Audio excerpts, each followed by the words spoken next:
Welcome into the Orange and Blue weekly breakdown presented by Canyon Bakehouse. Canyon Bakehouse makes delicious, certified gluten-free breads, bagels, English muffins, and other baked goods right here in Colorado. Their gluten, dairy, nut, and soy-free products make it easy for families to enjoy the taste and texture of fresh bread so everyone can love bread again. Find them at any major grocery store in the freezer or fresh bread aisle and visit canyonglutenfree.com to grab a coupon.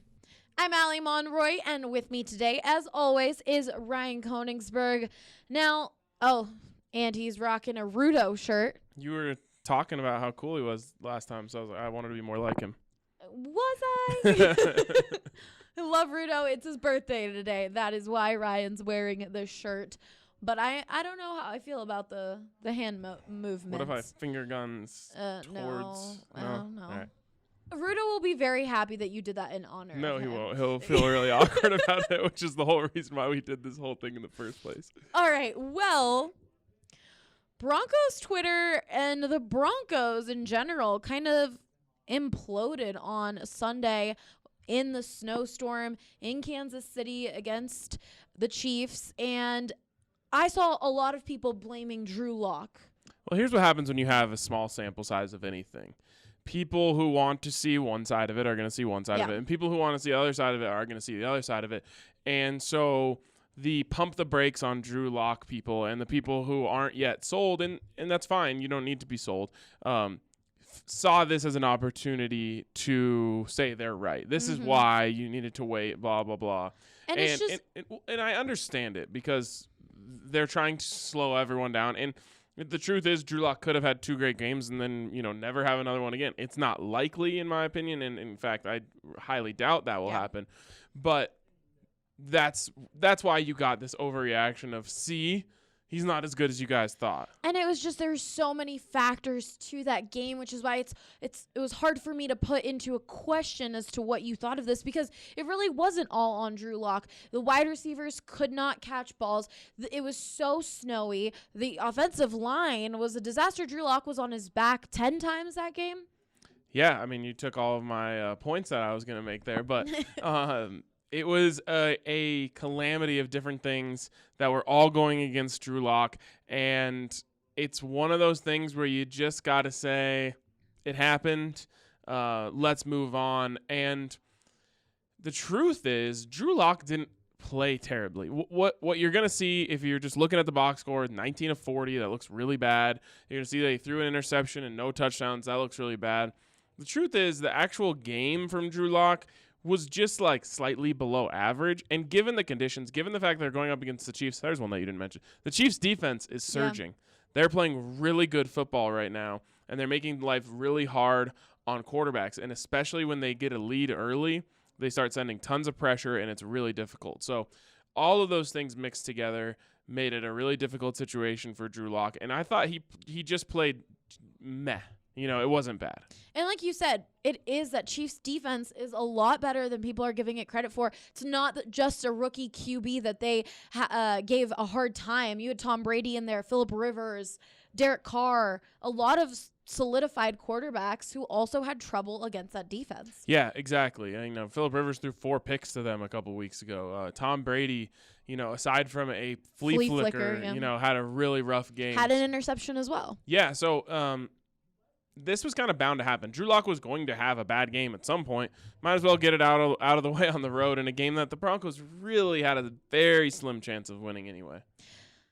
Phillip Lindsay had 7 carries on the day. The run game this year has just really been non-existent, and they aren't using Phillip Lindsay. Both as former CU reporters, we know so much about Phillip Lindsay and what he has to offer, and they really just haven't utilized him. He's a Pro Bowl running back. The thing is, they're trailing. They're always losing. Yeah. Almost all. The one that's weird is the Texans game because they were dominating them, but it was kind of like Drew's hot. And remember, the week before, everyone got mad at them for taking their foot off the gas. Yeah. So it's almost like Scangarello overcorrected. It was like, I don't care. We're winning? Yeah, let's keep throwing it. And Drew's hot. Keep the ball in his hands. Phil hasn't gotten a lot of opportunities this year because the Broncos haven't been in situations to put him in a great position to run the ball. The offensive line hasn't been great run blocking this year, and the number one take I have of why Phil's come back a little bit is Andy Janovich being out. Like, he is, as it turns out, the key to this running game, point blank. Phil is obviously extremely talented. He's fast, he's tough, he's gritty. But when Andy Janovich isn't out there opening lanes up, that's what this offense is designed to do. It's designed to use a fullback, and Andrew Beck is a tight end. And so when you took Jano out, they really started struggling. Phil was just starting to get rolling when Jano was out there. He gets injured, and you see that how important he really is to this run game. Now, no surprise really, but this morning we found out that John Elway told KOA that they're going to try their best to make sure Justin Simmons comes back to this team. How big is that for the defense?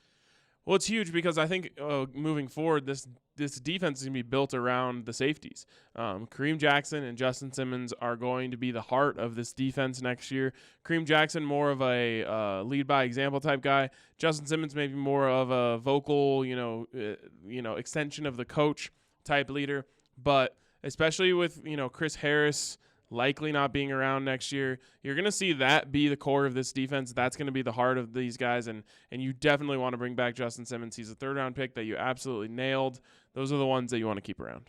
After a cold, snowy game last Sunday, the Broncos have a nice 60-degree day at Mile High against the Detroit Lions, who have been worse than the Broncos this year. Ryan, what are you expecting to see from that game? Is it a bounce-back game for Drew Locke? Big time bounce back. Jameis Winston threw for over 450 yards and 4 touchdowns, 67% completions the other day, and he's liable to do that. But that shows you this is not a great secondary. They're struggling. They're playing their worst football of the season, and it's really perfect conditions for Drew to have a bounce back game. So I see them really trying to put a lot on Drew's plate to see if he can come back, respond from adversity, and really go into what should be a perfect situation and take advantage of it. And just to mention, Vic Fangio came out also after that Kansas City Chiefs game and said that he's really enjoyed the way that Drew Locke has responded to this type of adversity and kind of solidified that he is going to be back next year as a starter. Yeah, John Elway definitely went a little further in going down that path, basically saying, like, we need to build more around Drew, which should tell you that he is, the starter moving forward. But again, there's still 2 more games here. He needs to perform well. You want to see him respond from adversity and have a much better game this week. Do you have a score prediction for this Lions game? Yes, I'm going big here. Oh. I'm going to say the Broncos win 34-10. All right. Well, like I said, it's going to be a beautiful day in Colorado on Sunday, and we will be hosting a tailgate with our partners, Sons of Mile High, in Lot N. We've got beer. We've got our beat writers. Ryan will be there, Zach Stevens, Andrew Mason, and it's just always a fun time, especially on a nice day. So be sure to stop by and check out all of our content on the DNVR.com. For Ryan Koenigsberg, I'm Allie Monroy, DNVR.